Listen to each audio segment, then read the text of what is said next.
Hei, astăzi este echinocțiul de primăvară, adică ziua este egală cu noaptea. Asta coincide cu începutul primăverii astronomice, implicit a anului astronomic și intrarea Soarelui în constelația Berbecului. Mai exact, începe zodia Berbec. Așadar, astăzi, 20 martie, este cu adevărat, repet, cu adevărat, prima zi de primăvară.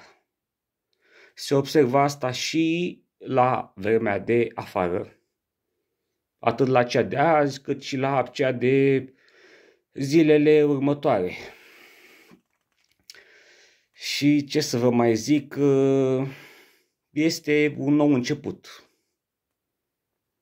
Și nu în ultimul rând îmi cer scuze pentru cum arată barba, pentru păr, însă abia săptămâna viitoare am programare la frizer. Până atunci o să mai stau așa. Vineri, de fapt joi, 28, o să mă vedeți așa cum trebuie. Până atunci, vă pup, pa, pa!